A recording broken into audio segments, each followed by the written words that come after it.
Buona giornata a tutti, bentrovati dalla redazione di Rete Veneta, il nostro Focus TG, appuntamento dell'ora di pranzo in cui seguiremo come sempre la diretta, la conferenza stampa del Presidente della Regione Luca Zaia, il punto Covid, ma anche il punto sulla situazione, sulle decisioni che si dovranno prendere, anzi che proprio in questi minuti vengono prese a livello governativo, chiusure, lockdown, zona rossa, arancione, insomma cosa fare per limitare gli assembramenti in vista delle imminenti festività. Allora apro proprio con quest'ultima ora, l'ultimo lancio dell'ANSA, che leggo testualmente con voi. Servono misure da zona rossa per tutte le feste di Natale, almeno fino alla Befana, è quanto avrebbe chiesto, secondo quanto apprende l'ANSA, il presidente del Veneto Luca Zaia nel corso della riunione tra governo e regioni. Una posizione condivisa dal ministro degli affari regionali Francesco Boccia, da quello della salute Roberto Speranza e dai rappresentanti di Lazio, Friuli Venezia Giulia, Molise e Marche.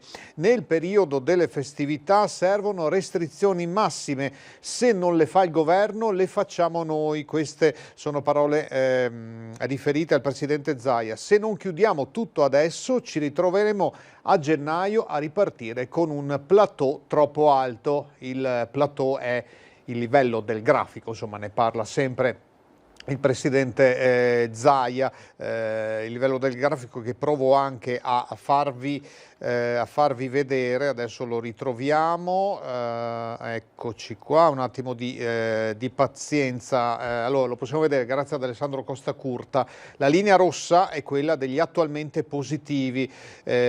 Questi due cali in realtà sono inserimenti, un aggiornamento dei dati che è arrivato tutto insieme in una giornata il 9 di novembre e anche un paio di settimane fa. Il plateau è la parte alta di questo grafico, di questa curva, più rimane alta e più tempo ci metterà evidentemente a scendere. Su questo appunto vedremo e sentiremo tra poco ulteriori aggiornamenti. Questa è un'anticipazione di quanto il presidente Zaia appunto avrebbe detto stamattina all'incontro con le regioni e in questi minuti riunito anche il governo con il CTS proprio per decidere da farsi, ma una volta sentite appunto il parere delle regioni, un parere importante e pesante come quello del Veneto, andrebbe appunto in questa direzione. Usiamo il condizionale, poi sentiremo Zaia fra una mezz'oretta circa e poi attendiamo nelle prossime ore le decisioni del governo. Allora, torniamo ai numeri visti nella consueta tabella del bollettino di ieri pomeriggio, ore 17. Il totale dei casi dall'inizio della pandemia è ormai verso quota 200.000, 198.462, lo ingrandisco un po'. Questo 93.156 è il totale degli attualmente positivi, un dato che è leggermente calato rispetto alla giornata precedente perché c'è stato un inserimento un importante inserimento di dati di guariti. Non tutti i dati arrivano parallelamente e nello stesso giorno, per cui può succedere che ci siano degli sfasamenti, come è stato ieri anche nel caso della colonna dei deceduti. Abbiamo superato quota 5.000 deceduti dall'inizio della pandemia, 5.036, ma lo ha detto ieri anche in diretta e ribadiamo il concetto. Ieri sono stati inseriti, si contavano 165 vittime in più rispetto alle 24 ore precedenti. In realtà non sono persone morte nelle 24 ore precedenti, si tratta di un inserimento dei dati che è arrivato più tardi rispetto all'effettivo decesso delle persone. Quindi facendo i conti proprio a spanne, 5 milioni di abitanti in Veneto circa, 5.000 morti vuol dire una persona ogni 1.000 poi questa l'incidenza percentuale che conta il numero assoluto, ma in Veneto abbiamo 5 milioni di abitanti, 10 milioni in Lombardia, molti meno in Friuli Venezia Giulia piuttosto che in altre regioni più piccole. Quindi il numero assoluto in sé, il 5.000, vale se proporzionato alla popolazione. Così per il numero di tamponi effettuati, che in Veneto è molto alto, e di conseguenza è alto, circa il 6,3% dei tamponi risultano positivi, di conseguenza è alto il numero dei positivi che si trovano a fine giornata, o comunque nei due bollettini ore 8 e ore 17 che vengono diramati da Azienda Zero. I numeri vanno senso, sempre una materia difficile da trattare, un materiale molto scivoloso su cui si possono dire tante cose e che si possono girare a proprio favore o a proprio sfavore. Bisogna sempre considerare anche le percentuali rispetto al solo numero assoluto, 93.000 casi positivi, certo, perché ci sono tanti tamponi effettuati, perché il Veneto è una regione con 5 milioni di abitanti. È chiaro che trovare 93.000 positivi in Friuli Venezia Giulia piuttosto che in Molise o in Valle d'Aosta sarebbe molto più drammatico. In Veneto, certo, la situazione, e lo stesso Zaia lo ripete, è preoccupante, con stress delle strutture sanitarie, ma tutto va proporzionato. Anche sulle case di riposo ricordiamo che per noi sono una normalità, ma in altre zone d'Italia, al meridione, le case di riposo non sono una realtà così strutturata, diffusa e presente come invece è da noi. Quindi bisogna sempre prendere i numeri con le pinze e saperli valutare, non prendere il numero da solo assoluto e farlo parlare, magari girando la questione a proprio favore. Dunque, questo come premessa. Sono in attesa di un collegamento da Padova, poi ne avremo uno anche da Vicenza. Allora, intanto tocchiamo anche altri argomenti. Con il maltempo c'è stata qualche pioggia questa notte nel territorio, ma c'è stata anche la neve nei giorni scorsi e l'allarme valanghe che si è allargato nel nostro territorio. Una grande valanga, forse possiamo vedere l'immagine, eccola qua, una grande valanga con un fronte di 600 metri si è staccata dal versante trentino della Marmolada, distruggendo il rifugio Pian dei Fiacconi e l'impianto sciistico sopra Passo Fedaia. Non ci sono state vittime né feriti. A dare l'allarme è stato il pilota di un elicottero che ha visto il rifugio semisepolto. In queste settimane fortunatamente era chiuso. Il soccorso alpino dell'Alta Val di Fassa ha inviato immediatamente una squadra per verificare che non vi fossero auto nel parcheggio a valle e dunque scongiurare l'eventuale presenza di escursionisti. Constatato che non c'erano auto e che alle forze dell'ordine non risultava alcuna segnalazione di scomparsa, la squadra ha fatto rientro ed è poi ripartita all'alba per verificare sul posto la situazione, confermando appunto che sembrerebbe non esserci delle persone coinvolte. Maltempo che vuol dire appunto tanta neve e anche tante valanghe in montagne. Purtroppo le temperature sono ancora abbastanza alte per il periodo, quindi il manto nevoso non si è consolidato. Una decina di giorni fa invece parlavamo delle piogge, degli allagamenti che hanno toccato parte del territorio, le abbondanti nevicate nel Bellunese, i fiumi in piena, in particolare nel Trevigiano, e un'esondazione tra Vicenza e Torri di Quartesolo. Allora andiamo proprio qui nel Vicentino, facendo il punto della situazione con il sindaco di Torri, Diego Marchioro. Famiglie sfollate non ce n'è più neanche una. Noi abbiamo avuto fino a sabato 2 persone, abbiamo avuto un massimo di 25 persone alloggiate in albergo. Noi abbiamo quasi completamente ripulito il quartiere, lo stiamo concludendo in queste ore, probabilmente sarà finito stasera o probabilmente domani. Ecco. Abbiamo raccolto una quantità immensa di masserizie, di materiali rovinati che purtroppo le famiglie hanno dovuto buttare via. Torri di Quartesolo lentamente torna alla normalità. Le acque si sono ritirate e i livelli dei fiumi si sono normalizzati e buona parte delle masserizie sono state rimosse, grazie soprattutto all'imponente macchina dei volontari della Protezione Civile che è stata messa in campo. Come emergenza stretta abbiamo quasi completamente risolto.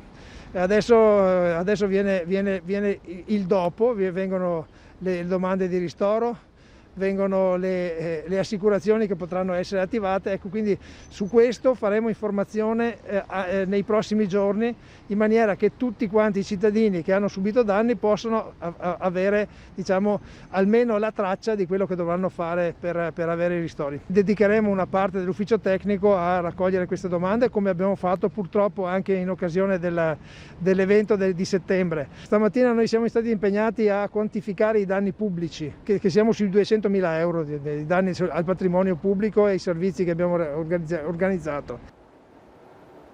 Ora la breve pausa pubblicitaria, tra poco torniamo con Focus TG, altre notizie.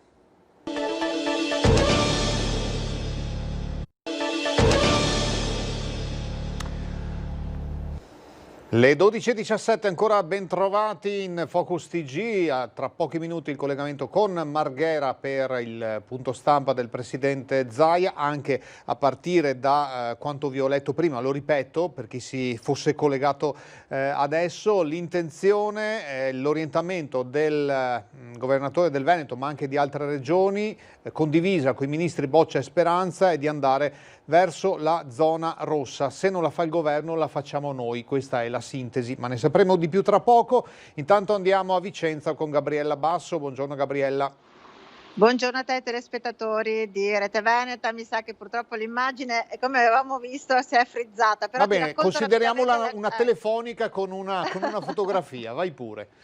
Allora, vi racconto qualcosa di cronaca per quanto riguarda Vicenza, perché ci sono due fatti che sono accaduti, un incendio che praticamente in via Malacarne, siamo zona Anconetta di Vicenza, dove un appartamento è andato a fuoco, la persona anziana che ci viveva, una signora di 85 anni, è stata salvata dai vicini di casa che prontamente hanno dato l'allarme. Questa mattina erano tutti al lavoro, tutti i vicini, tutto il vicinato al lavoro per ripristinare l'abitazione dell'anziana signora. È un gesto bellissimo di rapporto appunto di vicinato. La signora l'ha scampata, è stato un cortocircuito, ma ha preso molta paura in questo momento, adesso è stata trasferita a casa del figlio. Questa è una storia, anche una bella storia se vogliamo, nonostante la tragicità dell'incendio. E l'altra storia invece, che vede sempre vittima un'anziana, in questo caso però l'infedele collaboratrice domestica si appropria del bancomat e fa spese pazze in abbigliamento, e anzi poi oltre a comprarsi i vestiti, i capi d'abbigliamento, trasferisce del denaro dell'anziana nel suo conto corrente. Fate conto che da maggio 2019 a novembre di quest'anno praticamente è riuscita a sottrarre alla donna, l'anziana, ben oltre 40.000 euro.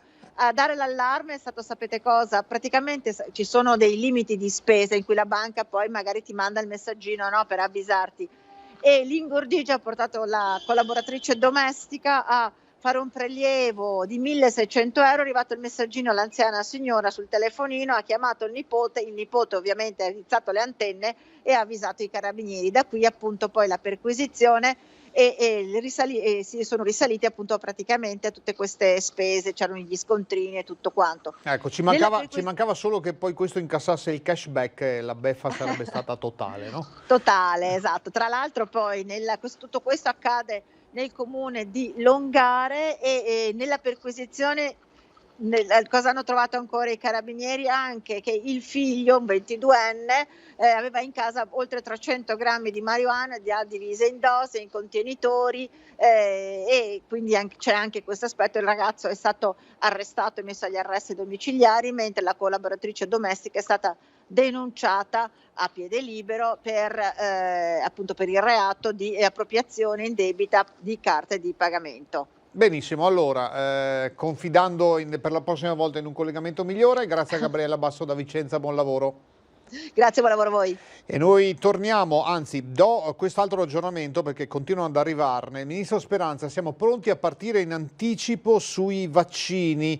Il ministro avrebbe sottolineato quindi l'importanza di essere pronti con i piani regionali, questo rispetto a quanto era stato detto nei giorni scorsi. Ne sapremo di più ancora tra poco, altra pausa pubblicitaria, state con noi.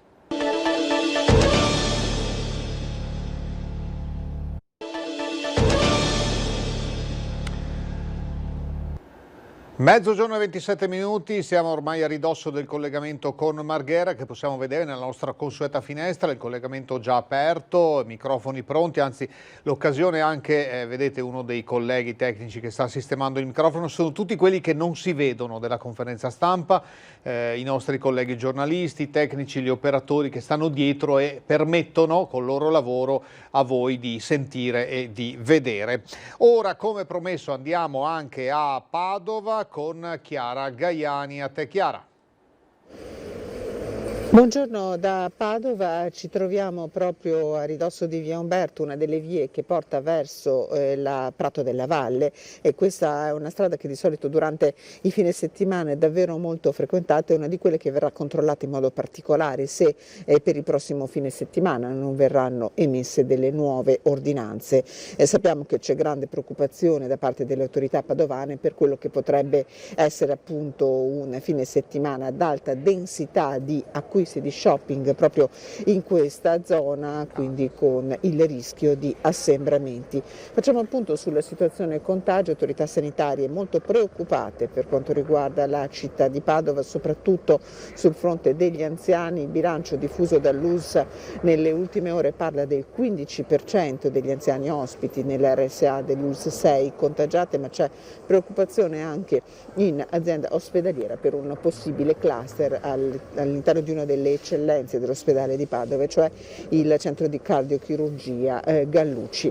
Io nel frattempo sto per entrare in questura, dove il questore di Padova Isabella Fusiello farà il punto della situazione di questa annata particolare. Di questo vi darò conto nei prossimi servizi. Ecco, se non ci sono altre domande da studio, io da Padova vi restituirei la linea.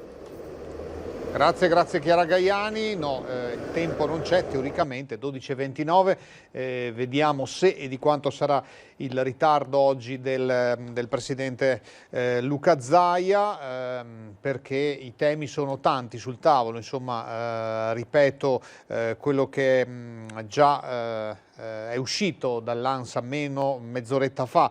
Zaia con i ministri Boccia e Speranza: serve una zona rossa per Natale, se non la fa il governo la faremo noi, e per noi si intende Veneto, Lazio, Friuli Venezia Giulia, Molise e Marche, questo appunto secondo quanto ha preso l'ANSA.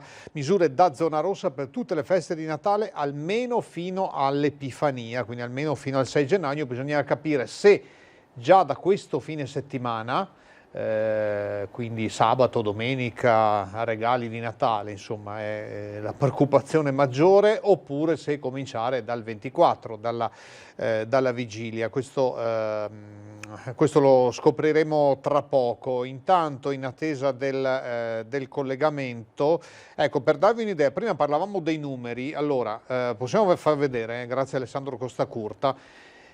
Questi sono numeri ed è solo una piccola parte di quelli che arrivano dal bollettino quotidiano. Qui abbiamo righe, colonne divise per tipologia, per provincia, per argomento, con le somme, le divisioni che poi i fogli elettronici calcolano automaticamente. E questa, ripeto, è solo una piccola mole dei numeri che vengono comunicati nel bollettino quotidiano. Vediamo ad esempio, ecco, questo è un numero che può essere interessante da vedere, la media dei casi quotidiani da luglio, agosto in poi. Non consideriamo l'estate, insomma luglio, agosto e settembre vedete che sono quasi impercettibili come numeri di presenza. La colonna blu sono il numero dei positivi, dei nuovi positivi al giorno, la media quotidiana dei nuovi positivi. La colonna rossa sono i negativizzati o i guariti, la colonna nera sono i decessi e la colonna verde sono i ricoveri. Ripeto, sempre media quotidiana. Vediamo novembre e dicembre. Novembre 2.965 nuovi positivi al giorno, dicembre per questi primi 15 giorni a ieri pomeriggio 3.446, merito anche dell'alto numero di tamponi. Negativizzati 1.216 a novembre e una quota fortunatamente più alta a dicembre 2.561. Bisognerà che prima o poi questa colonna rossa superi in altezza la colonna blu, che quella blu comincia a scendere e che quindi si vada verso la famosa discesa. La media dei morti a novembre è stata di 46 al giorno, adesso è di 84 al giorno, quindi capite che anche il numero pubblicato ieri, ripreso anche da tante testate, dei 165 morti record in 24 ore, in realtà non era dovuto a un inserimento tardivo dei dati che non era stato fatto nei giorni precedenti, ma che la media è comunque alta, perché 84 vittime al giorno sono tante, ma sono metà dei 165 che si diceva ieri. Ricoveri, ecco, 72 al giorno nuovi ricoveri a novembre, solo 28 adesso a dicembre. Ma è arrivato il Presidente Zaia, quindi sentiamo tutti gli aggiornamenti e le ultime notizie. Buongiorno.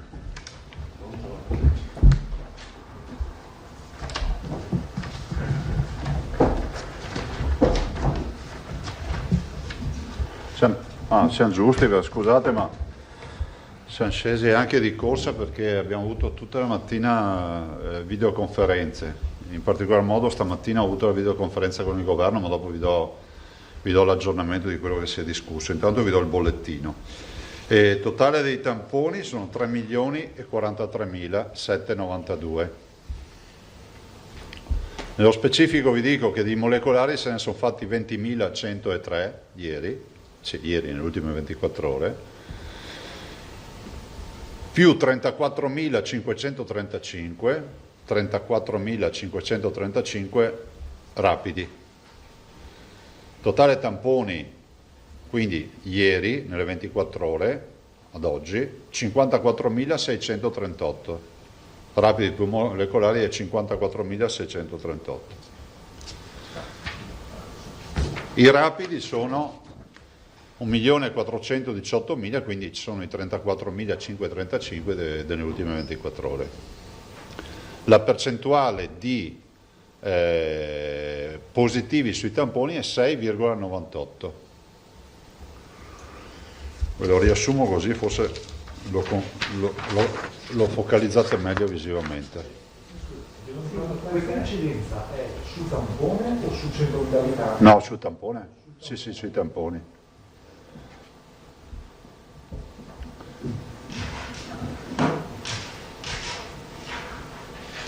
Peraltro, rispetto a questo, forse abbiamo una tabella che posso darvi, vi do anche una foto, un'istantanea nazionale rispetto a questa percentuale.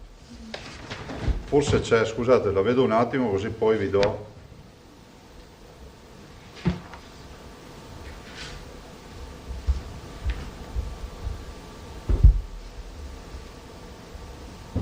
Questo qua deve essere.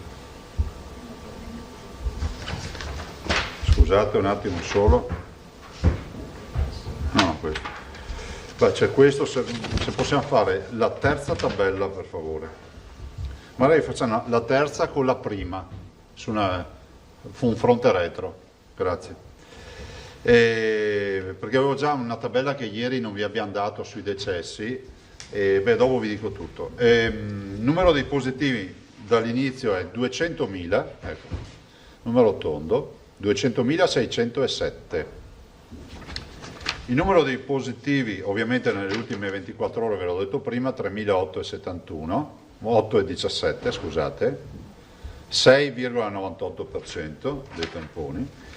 E peraltro, guardate, ormai ho sentito anche in più occasioni il Ministero, ma non per questo motivo, ma ci è stato detto, è in arrivo la definizione di caso e quindi anche il tema della sommatoria rapidi più molecolari, diciamo, viene chiarita per fortuna una volta per tutte, perché ci evita quantomeno, possiamo sicuramente avere purtroppo le cronache in questi giorni che parlano del Veneto, ma almeno che non si vadano con i numeri assoluti, che poi magari sono numeri che hanno altri valori. Positivi di oggi 94.225, sono esattamente quelli che abbiamo accumulato facendo tanti tamponi. Ecco qua gli altri dati che vi do. Allora, i ricoverati totali in questo momento in Veneto sono 3.317. Nello specifico vi do terapie intensive e area non critica. Allora, in area non critica sono 2.945, quindi meno 6, e terapie intensive sono 3,72 meno 1. Ma come vedete, solo per commentare il dato, come vedete da qualche giorno, forse 4-5 giorni, fra l'altro dottor Rosi poi vi spiego perché è qui, e da un po' di giorni, 4-5 giorni, che vedete che giriamo intorno a questo 3,73, 3,72 e questo, vabbè, vi do i dati di oggi insomma. Morti 5.069, sono 77 morti nelle ultime 24 ore. I dimessi sono 8.935. Allora, adesso arriveranno le tabelle così poi le vediamo assieme e evito di stare qui a parlare di robe che non abbiamo tra le mani. Vi dico solo che come ospedalizzazione abbiamo in questo momento, a ieri mattina, a ieri sera a dire la verità, 2.727 ricoverati Covid in area ovviamente non critica. Considerate che qui attenzione, sono stati tolti i negativizzati da qui. Però a voi interessa un altro dato, che è questo, 7.060, che sono i ricoverati ordinari, 7.060. Quindi in questo momento in totale in Veneto abbiamo ricoverate 9.787 persone, delle quali 7.060 pazienti ordinari. I posti letto attivabili sono, attivi, sono 13.820, cioè sostanzialmente abbiamo letti liberi per 6.036 posti. Qual è il tema? Questa è una tabella che io ho sempre ritrosia a dare, ve la rispiego. No, è l'ultimo dato che 6.036. Mi perdoni, ma... Partiamo a ritroso così ci capiamo. Il totale dei letti è 13.820 in Veneto.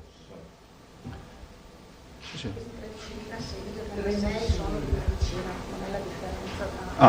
Scusate, sì, ho fatto io un errore. Posti letto, sì, giustamente sono più di 13.000. Scusate, ho fatto un errore. Allora, i letti totali in Veneto sono totali occupati, no, scusatemi. Allora, i totali sono 9.787 occupati, dei quali 7.060 non Covid e 2.727 di pazienti positivi, noi li cataloghiamo così. I letti totali sono 13.820 in Veneto, di cui 6.036 di area medica. Però a voi interessa 13.820, quindi quanti letti ci sono liberi? 13.820 meno 9.787. Sì, ora ho invertito io le cose, scusate, siccome non ci vedo tanto bene, succedono anche queste robe. Sì, sostanzialmente, giustamente mi ricordava l'assessore che in una settimana abbiamo ricoverato 270 persone, 76 persone no Covid e 164 Covid di una settimana. Quindi noi continuiamo anche con i ricoveri. Allora, i temi quali sono? I temi sicuramente sono di forte pressione ospedaliera, per cui oggi ho voluto anche, domani verrà l'ingegnere Fattori a parlarvi dell'area non critica. Oggi c'è il dottor Rosi, che è il massimo esponente e responsabile di questa partita per l'area critica delle terapie intensive, in maniera tale che i veneti possano avere informazioni rispetto ai numeri, al contingente di terapie intensive attivate e attivabili, al piano che è stato fatto, a come è stato fatto, a quante sono occupate e quali sono anche le caratteristiche del paziente. C'è anche un'evoluzione, oltre che dell'incidenza percentuale di pazienti in terapia intensiva sui positivi, ma anche un'evoluzione clinica del paziente che non è più quello di 3 mesi fa. Non è più un paziente che resta poco, ma insomma dopo il dottor Rosi vi dice tutto. Il dottor Rosi è l'unica persona che ha il termometro a livello regionale, perché è colui che fa tutti i piani e controlla, ovviamente a fianco i direttori generali, il piano delle terapie intensive. Penso che sulla professionalità del dottor Rosi non ci siano discussioni da fare, penso è sempre stato il suo mestiere, l'emergenza, l'urgenza, oltre ad essere stato colui che per conto del COAM è andato in Sierra Leone 2 anni fa, 3 anni fa, quando sei andato? Un anno fa. Tornato un anno fa, ha dato vita al 118 in Sierra Leone con 50 ambulanze, quindi gli abbiamo permesso questo periodo, diciamo, di volontariato in Sierra Leone. E se mi dai le tabelle, allora, qual è il tema? Il tema è presto detto. Intanto vi consegno una tabella che ieri diciamo, non vi è stata data, ma per errore, le stiamo consegnando. Consegniamole tutte e due, grazie. Vedete, vi diamo una tabella che non è stata data ieri, quella sui decessi.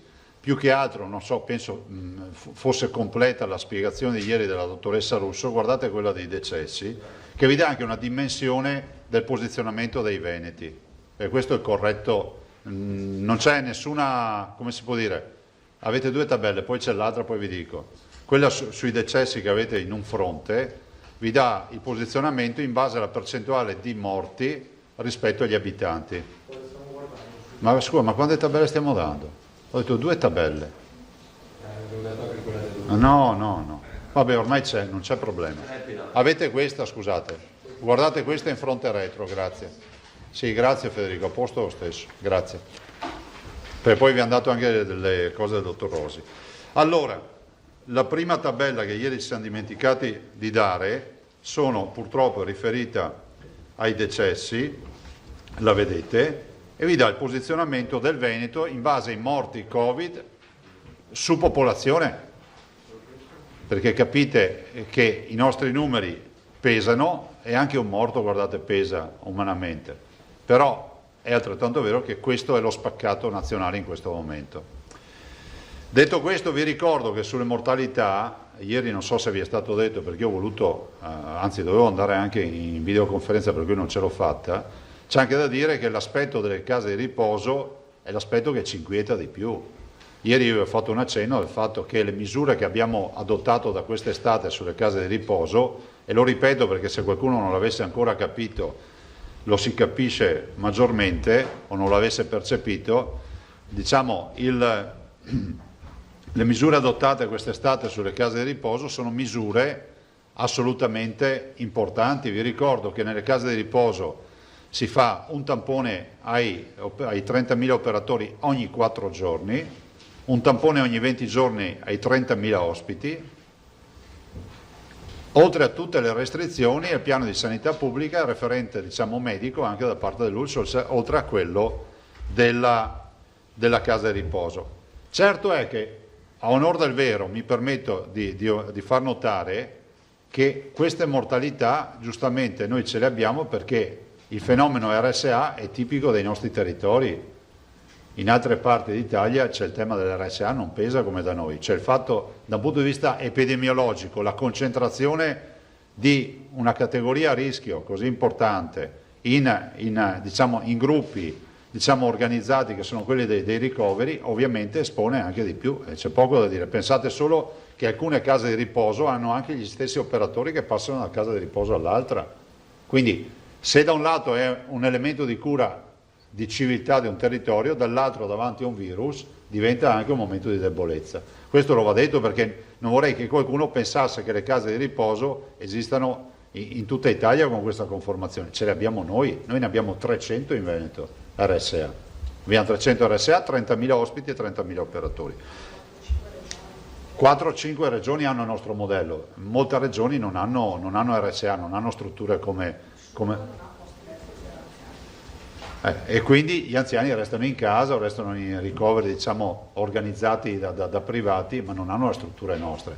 È come dire in un ospedale, no? Il dottor Rosi, che è un medico, ci dirà: è ovvio che è più in sicurezza uno che viene curato da solo a casa sua, che avessi la possibilità di avere lo staff migliore del mondo, che uno che deve andare in un ricovero dove ci sono magari 600-700 persone che hanno virus, batteri e infezioni ospedaliere o quant'altro. Questo volevo dire. Beh, questa è una tabella che poi fate nell'uso che volete, io ve l'ho data perché ieri vi siamo dimenticati. L'altra sui tamponi è stato fatto dal dottor Bortolan questa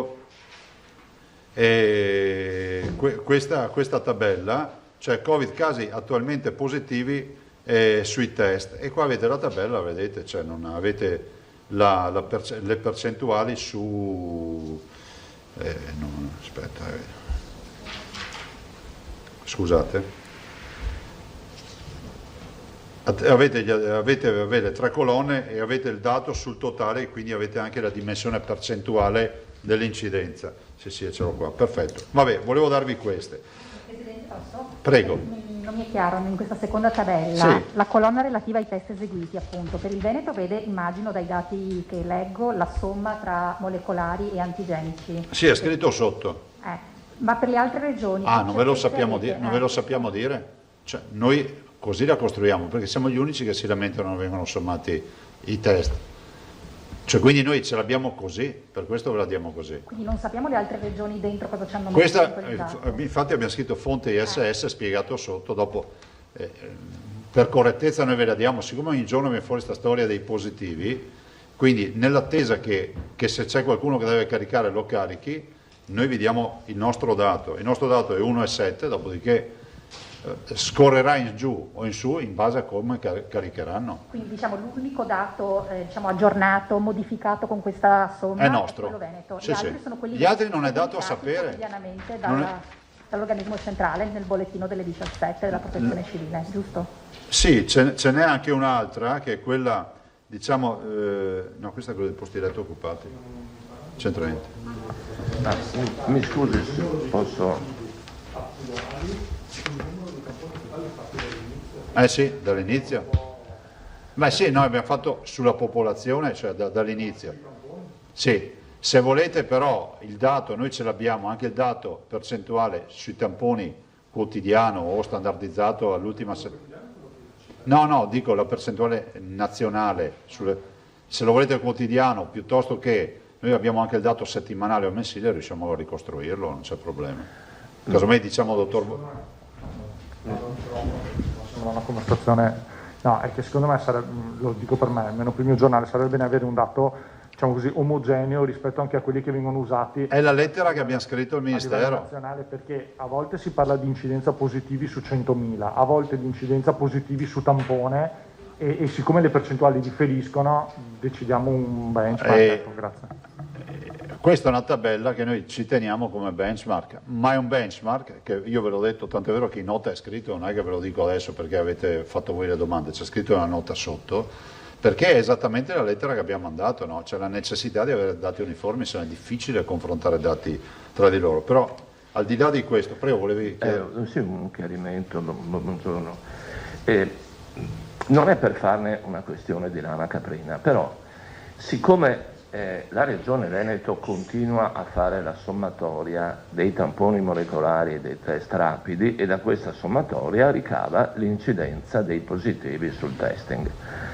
Viceversa, il Ministero della Salute valuta soltanto... No, ma ci ha detto di mandarli i test rapidi, dal 3 di dicembre. Sì, però sono settimane che si dice chiedetelo. Questo calcolo si farà. No, ma le dico, non è una questione formale, è una questione sostanziale. A me lo dici. Ma sa perché? Perché ieri il direttore, come lei sa, del Ministero della Salute ha contestato al Veneto una incidenza di positivi 18%. Insomma, e la dottoressa Russo è uscita, non è stata smentita. Certo, però allora com'è possibile che il Ministero della Salute al Ministero non ve lo so dire, cioè. Tu hai tutte le ragioni del mondo, io penso... No, ma mi sembra, guardi, ma non è come dire, non è un cavillo. Credo che questo sia un elemento di confusione nell'opinione pubblica, nei cittadini. Guardate, allora, qual è la verità? E posso anche aggiungere una roba, e noi ne facciamo le spese perché se la colpa è fare 60.000 tamponi al giorno, cioè voi capite, se guardate anche la tabella di ieri sera, noi abbiamo cosa? 3.000 positivi, ci sono delle regioni che hanno 40 positivi, cosa vuol dire che è una regione pulita? Poi vai a vedere i tamponi che hanno fatto, ne hanno fatti 400. Cioè 3.000 su 60.000, 40 su 400 è una percentuale molto diversa. Per cui guardate, noi sul tema dei tamponi teniamo presente ovviamente i positivi che troviamo, anche noi dobbiamo poi standardizzare perché se un giorno ne fai 40.000, un giorno 60.000, devi capire anche qual è il tuo standard per capire l'evoluzione. Dopodiché, sapete, questo è il contact tracing, il vero tema sono le occupazioni ospedaliere, è questo che ci preoccupa, è il tema delle terapie intensive. Voglio anche aggiungere una cosa, a qualche volta appunto immagino che qualcuno dica no, perché capita anche che lo sentiamo dire, no, la prima fase è stata gestita bene, la seconda fase sta scappando di mano, cioè qui non c'è nulla che scappa di mano, o meglio, mi spiego, la prima fase ha avuto esattamente diciamo una condizione di lavoro sicuramente più difficoltosa peraltro, no? Non avevamo i dispositivi, non avevamo regole di sanità pubblica, abbiamo dovuto inventare tutto, alla fine poi abbiamo affinato. Pensate, siamo passati da 2.150 tamponi del 21 marzo a 50-60.000 al giorno che facciamo oggi, tanto per dire che evoluzione c'è stata. Però se voi ricordate, io ve l'ho sempre detto, e qua nessuno mi può smentire, vi ho sempre detto, guardate che il Covid è una questione anche di fortuna, nel senso che attacca dei territori e li interessa. È iniziato nel nord-ovest, adesso è passato nel nord-est, e come vedete questo bacino interessato è un bacino importante perché è quello di Trento, Friuli Venezia Giulia, Veneto, Carinzia e Slovenia. Vi dico questo perché voglio sempre ricordare che dall'altra parte c'è la natura, magari fosse così facile, no? Decidere il corso della storia. Ciò non toglie che la sanità sta rispondendo. Io ringrazio tutti i nostri operatori, i medici, gli infermieri, gli OS, tutti coloro che lavorano nel mondo della sanità, perché in questo momento la pressione è alta, avete visto, abbiamo la bellezza di 9.000 ricoverati e con anche le contrazioni, le necessità che abbiamo. Poi il dottor Rosi vi darà uno spaccato ad esempio di quello che sono le necessità per le terapie intensive. Per le terapie intensive non sono un jukebox, le terapie intensive che abbiamo programmato, e io ve l'ho sempre detto, andate a prendervi le mie dichiarazioni, io ho sempre detto guardate che quando arriveremo a 1.000 terapie intensive vuol dire che avremo, cos'è che avevo sempre detto, la sanità orientata sul Covid.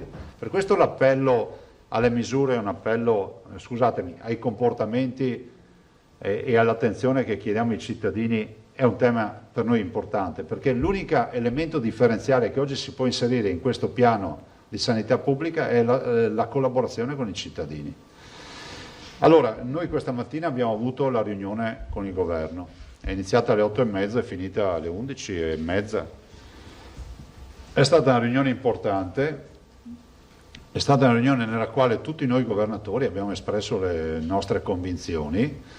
Io vi dico cosa ho detto io, nel senso poi gli altri non trovo corretto darvi un bilancio di cosa hanno detto gli altri, che più o meno diciamo hanno avuto delle posizioni simili, qualcuno con qualche distinguo. La posizione del Veneto è stata chiara, nel senso che nel mio intervento ho detto guardate, noi abbiamo necessità comunque di avere diciamo delle misure, di adottare delle misure come Veneto, e ho anche detto guardate, noi abbiamo anche necessità di capire se si chiude questa partita nazionale, se no le adottiamo direttamente, visto considerato che il fine settimana si avvicina.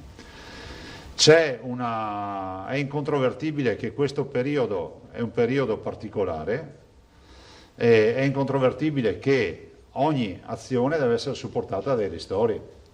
Diciamo, il vantaggio della misura nazionale è rappresentato, e qui il governo ha rassicurato su questo fronte, che eventuali misure nazionali comunque sarebbero accompagnate, anzi il ministro Boccia ha anche detto che aveva sentito il ministro Gualtieri, sarebbero comunque accompagnate da misure ristorative. E io penso che noi avremo, ho detto stamattina, a gennaio avremo una congiuntura astrale che non è molto positiva. Per fortuna gli archivi digitali manterranno storicamente tutte le nostre dichiarazioni. E io ve lo sto già dicendo da un po', cioè il 7 gennaio noi dovremmo aprire la scuola, fare la più grande campagna vaccinale, che peraltro oggi è stato annunciato che probabilmente si fa i primi di gennaio, forse ci sarà anche qualche timida apertura per fine dicembre, perché l'EMA ha anticipato la sua decisione al 21 dicembre e non più al 29. Quindi avremo la più grande campagna vaccinale della storia.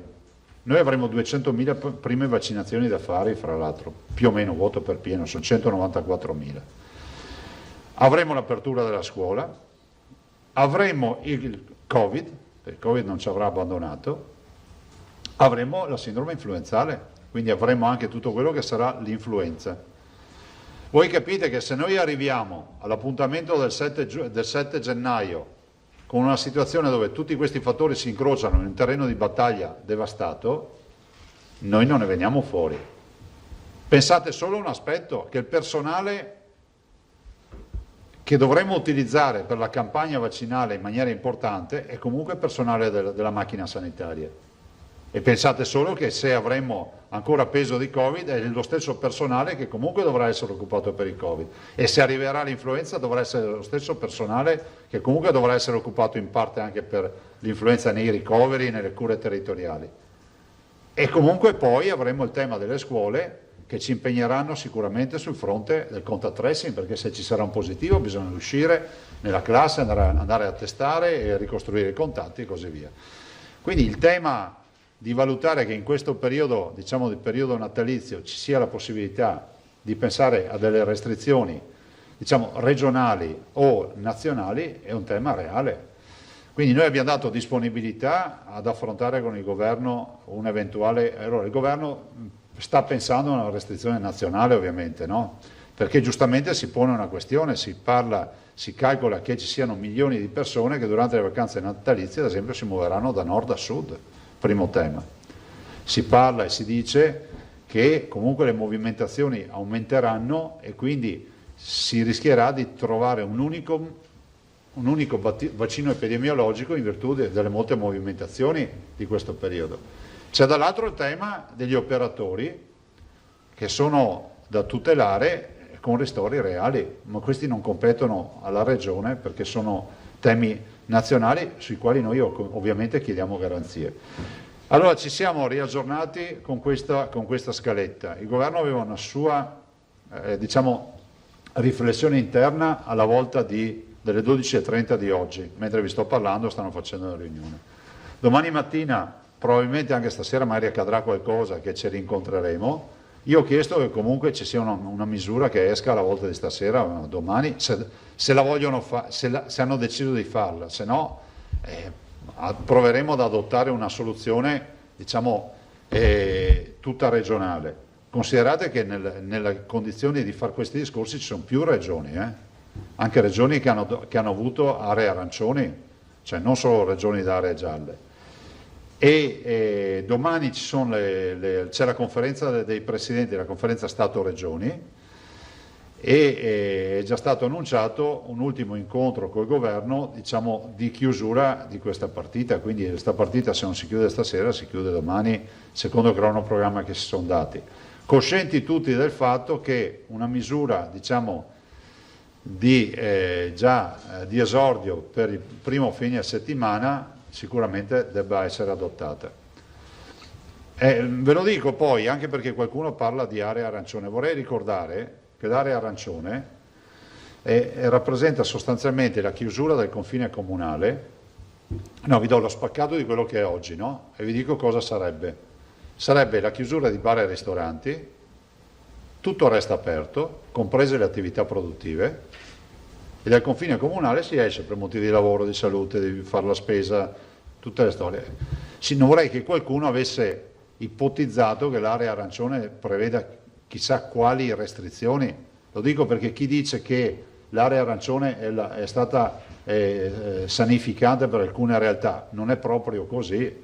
Infatti l'esempio del Friuli Venezia Giulia ne è una realtà, nel senso che dall'area arancione a quella gialla la differenza è la chiusura del confine comunale, ma non degli spostamenti agganciati alle attività produttive, al lavoro, eccetera. Per cui fondamentalmente queste sono le restrizioni. Oltre alla chiusura, questo è vero, dei bar e dei ristoranti, ma tutte le altre attività produttive e commerciali restano aperte. Questa è la situazione, signori, questa è la situazione, e quindi noi adesso immagino, conoscendo un po' le dinamiche di queste riunioni, immagino che prima di sera qualcosa accadrà rispetto a magari un eventuale altro incontro, e domani da come è stata impostata oggi vedrete che ci sarà la chiusura, nel senso che ci sarà la chiusura di questo tema. I presidenti c'erano tutti, più o meno tutti, non tutti, e comunque tutte le regioni sono intervenute con magari sfumature diverse, però il riconoscimento del fatto che ci vogliono i ristori e che comunque delle misure siano da adottare, insomma, è abbastanza stato un unico minimo comune denominatore per tutti gli interventi. Io non aggiungerei altro, se avete domande prima di passare la parola al dottor Rosi. Oggi si era prenotata davvero per prima la Marchiori, poi Tosato, Pederiva, Prigioni, Bone. Emiliano. Emiliano, scusa, ma ti metti sempre lì. Buongiorno. Sì, buongiorno Presidente. Mi scusi, a proposito di questa riunione, è vero che lei avrebbe detto nel corso di questa riunione di pensare a misure da zona rossa a livello nazionale, ovviamente poi a livello anche regionale, e se sì, quali sono le misure che lei immagina a livello nazionale e poi... Guarda, non siamo entrati nello specifico, abbiamo semplicemente fatto un'analisi di quello che sono ovviamente i problemi. I problemi sono evidenti, sono sotto gli occhi di tutti, anche se qualcuno continua a negare che ci siano problemi. Evidentemente gli ospedali sono troppo distanti, quindi non si vedono, non si sentono e quindi non si percepiscono. Il vero tema è che noi abbiamo l'obbligo di porre la questione, è una questione reale, è una questione che ci preoccupa, perché gli ospedali hanno un punto di tenuta oltre il quale non si può andare. Anche qui questa sanità è una sanità, poi lo dirà il dottor Rosi, che ancora oggi accoglie tutti. Vi ricordo che abbiamo quanti sono i totali delle terapie intensive oggi? Totale? 500? Abbiamo 587 persone in terapia intensiva in una regione che mediamente ne aveva poco più di 200 quotidianamente, e sono tutti assolutamente assistiti e hanno tutti avuto la garanzia di avere un carico in terapia intensiva. Per cui noi abbiamo parlato fondamentalmente della situazione, abbiamo parlato di misure restrittive e soprattutto anche c'è stato fatto un riferimento al tema della Germania, che la Germania rischia di essere l'unica comunità in Europa che arriverà il 10 di gennaio con le curve appiattite, con gli RT, diciamo frutto di un lockdown. La Germania, vorrei ricordarvi, che non ha adottato un'area rossa. L'area rossa significa confine regionale chiuso, confine comunale chiuso, attività produttive aperte, chiusura dei negozi e dei bar e dei ristoranti. Però comunque non è il lockdown che abbiamo fatto noi, l'area rossa, è un'altra roba. Germania invece va di lockdown da oggi fino al 10 di gennaio. Immaginate come arriverà all'appuntamento anche della vaccinazione, altro aspetto che non movimenta poche persone. Quindi questa è la situazione. Ecco, lei quali tipo di chiusure eventualmente ipotizzerebbe o di restrizioni? Allora, noi le stiamo affrontando adesso con il governo, nel senso che immagino che nelle prossime ore le definiremo, staremo a vedere. Mi sembra di capire che ci sia una base di lavoro che è quella del fine settimana per poi passare al periodo natalizio. Cerchiamo di capire.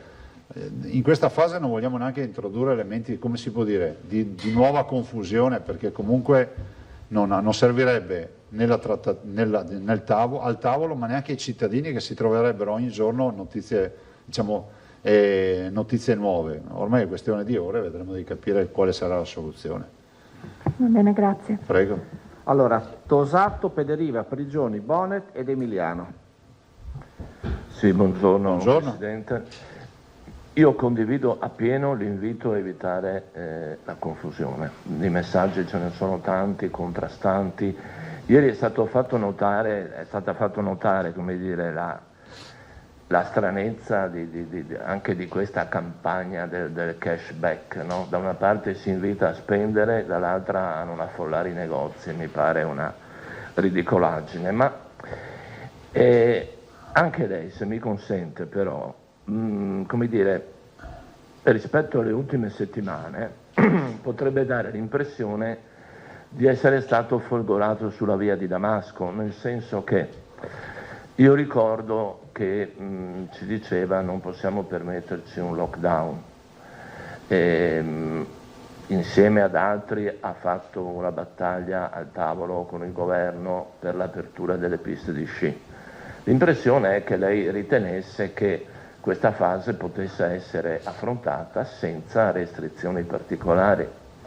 Adesso lei stesso parla di misure, di misure sostenute. Perché ha cambiato atteggiamento?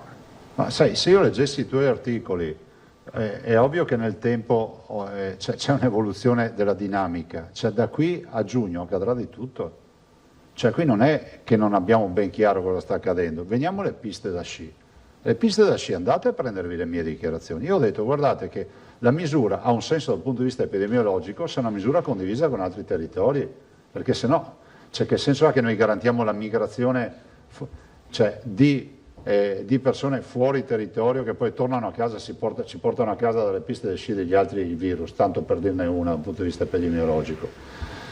Noi abbiamo sempre avuto chiaro qual è il tema di questa emergenza, come abbiamo anche sempre detto che un lockdown non ce lo possiamo permettere. Il lockdown che conosciamo, lo sappiamo tutti, ma lo stesso governo ha portato avanti questa idea, prova ne sia che le 3 fasce, vorrei ricordarlo, nascono per evitare il lockdown.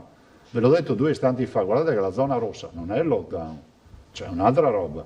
Cioè il lockdown eravamo chiusi in casa addirittura con i 200 metri per fare 2 passi. La zona rossa è che tu nel tuo comune giri dove vuoi, esci anche dal comune se hai motivi per uscire dal comune. Quindi quello è il senso delle dichiarazioni. Io vi invito anche a darci una mano, a fare in modo che dopo tutto questo rimbalzo, no, di dichiarazioni non diventi sempre, avete capito, c'è del premio Nobel del social che comincia a dire questi cambiano continuamente idea. Questa è la situazione. L'alternativa sapete qual è, ragazzi, ma ve lo dico col cuore in mano. Ma io non lo voglio fare. Chiudiamo la conferenza stampa di ogni giorno, facciamo un comunicato come fanno i miei colleghi, cioè diventa monocratico, diventa unidirezionale, avete 3 dati del bollettino, un commentino e finite lì. A me non sembra corretto nei confronti dei veneti. Però allora vi chiedo anche, come si può dire, la correttezza, l'aiuto di capire che ogni giorno che mi sentite io vi do, cioè il mattinale vi do, il bollettino di giornata con il commento, cioè se il principio è, approfitto della tua domanda, di dire 10 giorni fa aveva detto questo, 8 mesi fa aveva detto questo, ragazzi non ci siamo più perché ci costringete a dover dire vabbè, ma se il tema è che non, cioè, capite che quando veniamo qui tutti i giorni, noi veniamo qui col cuore in mano, diciamo ragazzi questi sono i numeri, questa è la strategia di oggi, ve lo dirà il dottor Rosi, cioè dottor Rosi, se fra una settimana abbiamo 100 o 200 persone in più in terapia intensiva, non è che possiamo andare a prendere dichiarazioni di Rosi di oggi, noi non sappiamo cosa accadrà da qui alle prossime 24 ore, tutti i giorni, Cioè stiamo parlando di un rapporto con la natura, cioè non è che abbiamo certezze, qui di certezze non ne ha nessuno, magari avessimo uno che ha le certezze, sarebbe la persona più ricca del mondo, non ne ho approfittato per dire. No, ma guardi, forse sono io che ho espresso la cosa in modo grossolano. Non mi stupisce affatto che lei aggiorni il suo atteggiamento e il suo approccio, sarebbe sorprendente al contrario, vorrebbe dire che non prende atto delle novità, dell'evoluzione della situazione. La domanda era riferita ai motivi ultimi che l'hanno indotta a cambiare idea. Guarda, mi consenta, sì, proprio l'ultimo accenno. L'ANSA oggi, stamattina, ha battuto la notizia secondo cui lei sarebbe dichiarato favorevole nell'interlocuzione con il governo ad un Veneto in area rossa nelle festività natalizie.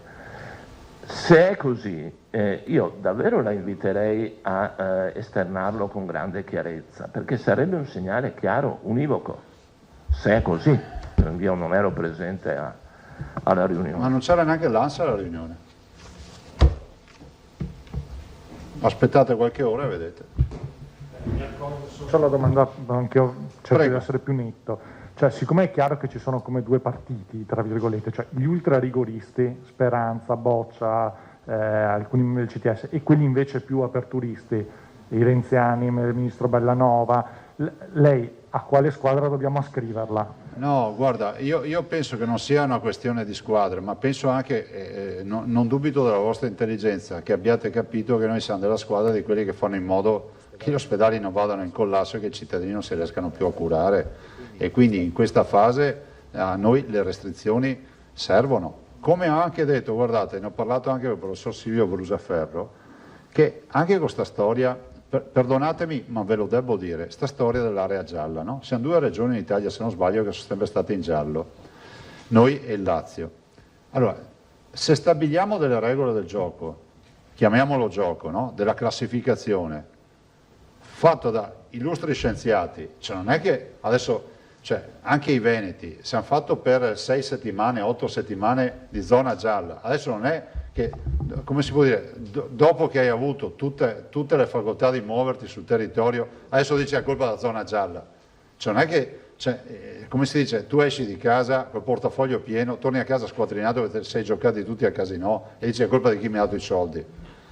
Cioè, dico semplicemente che cosa sostengo io? Che anche gli algoritmi, se non funzionano, anche perché per noi diventano base giuridica, capite che nel momento in cui ho una classificazione epidemiologica con delle misure, non è che qualcuno potrà dire ma perché fai un'area di un altro colore se la tua classificazione è quella? E allora dico, magari forse vale la pena anche di mettere mano alle classificazioni, cercate di aggiustare gli algoritmi, perché c'è stata una fase di crescita e adesso la fase di decrescita delle curve forse ha bisogno di un adeguamento dell'algoritmo, perché è una fase ancora più delicata di quella di crescita. Quindi la mia posizione è che davanti a questa situazione, ma ve l'ho detto l'altro giorno, ancora lunedì, ve l'ho detto, cioè vanno adottate delle restrizioni. E noi abbiamo atteso semplicemente perché se è nazionale abbiamo più tranquillità sui ristori. E siccome il nostro, come si può dire, l'appuntamento con la storia è il fine settimana, perché vi ripeto, se oggi fosse zona gialla qui fuori, vedreste quei lavoratori che sono lì fuori che stanno lavorando, vedreste comunque la città con questo traffico perché è di lavoratori, non penso che ci sia gente che va in giro per le strade così per guardare i palazzi. Cioè questa è la zona gialla, Cioè, non vorrei che qualcuno pensasse che fosse qualcosa di diverso. No, scusa, la zona arancione, scusatemi, perché a volte vedo delle narrazioni sulla scelta della zona arancione che sembra che sia l'invertire il paradigma della libertà nei territori, non è proprio così. Serve, è utile, ma vorrei ricordare che lo scenario è questo. Avete altre domande o passo la parola a Rosi? No, abbiamo Pederiva, Prigioni, Bonnet ed Emiliano purtroppo, ancora è lunga. Ahimè, mi dispiace di essere la prima di questa serie dei purtroppo. No, è perché abbiamo le riunioni su, tutto qua. Sai? No, siamo qui per voi e quindi fate tutte le domande che volete. Stemperiamo perché il tema che le devo proporre invece non è affatto divertente. Presidente, buongiorno, e anche l'assessore Lanzarina, il tema della sofferenza del personale sanitario, nel senso che registriamo quotidianamente disagio umano e professionale. Badate che non mi sto riferendo a polemiche sindacali, ma veramente a contatti anche molto personali con operatori che incontriamo tutti i giorni, dovendo purtroppo anche frequentare quel tipo di strutture. Che tipo di margini ci sono di intervento a sostegno degli addetti, anche in vista del gennaio molto bollente che lei prima ha preannunciato, Presidente? Lo chiedo in riferimento al fatto che i 15.000 vaccinatori previsti dal bando del commissario straordinario Domenico Arcuri, i 3.000 medici e i 12.000 del comparto, a quanto pare non arriveranno per la prima chiamata vaccinale e già su questo sarà un grosso punto di domanda. Che margini ci sono quindi anche di ingaggio, anche temporaneo, di personale che possa andare a supportare quello che già sta lavorando con ritmi massacranti? No, grazie per la domanda. Allora, venerdì abbiamo già programmato e verrà qui la dottoressa Simeonato, perché è giusto anche sfatare un'altra narrazione, no? Perché mi metto nei panni del signor Rossi che a casa guarda e dice assumete un po' di persone, no? Un po' di medici, qua li mettiamo di là, un po' di infermieri perché c'è tanta pressione. Intanto il personale sanitario ha tutta la mia comprensione e solidarietà, perché comunque da un'attività ordinaria gestibile siamo passati a un'attività straordinaria dove c'è pressione, con pressione fisica e anche psicologica. Quindi, però ho chiesto proprio stamattina in riunione, ora neanche a farlo apposta, alla dottoressa di venire, con il resoconto di tutti i bandi di ricerca di personale, di tutto quello che abbiamo fatto, anche perché guardate, quando noi facciamo le riunioni con i colleghi governatori, il leitmotiv è questo: non c'è mercato. Cioè, se qualcuno ha motivo di dire non è vero, lo dica e verrà assunto, perché noi continuiamo a fare bandi, arrivano poi la dottoressa vi spiegherà, vi darà i dati, e il problema della ricerca è un grosso problema.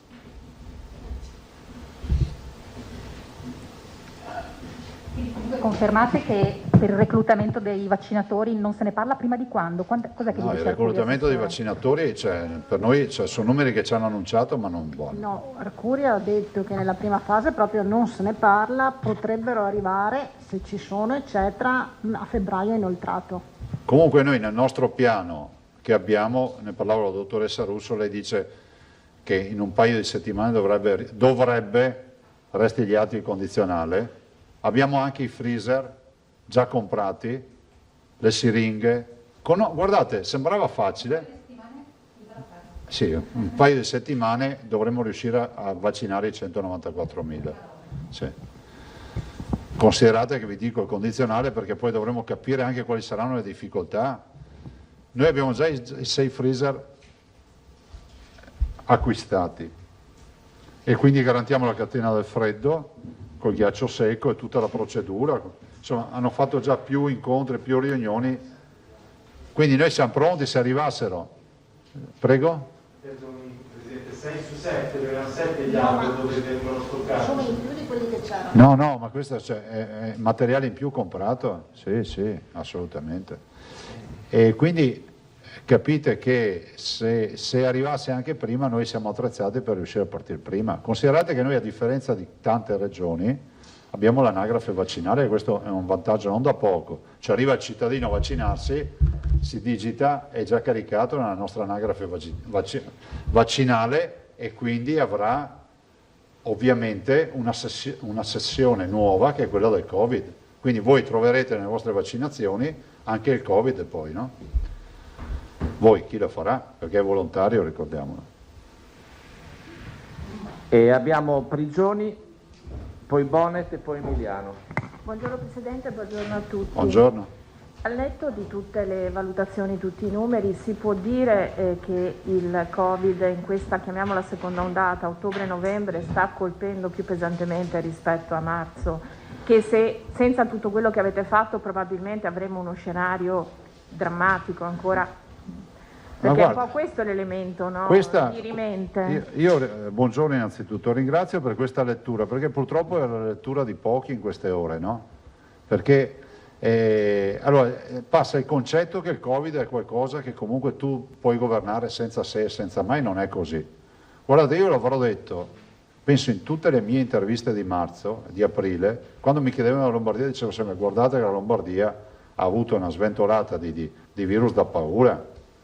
La Lombardia dopo 2 giorni dal primo caso si è ritrovata agli ospedali già al collasso, ce ne ha avuti tanti di pazienti.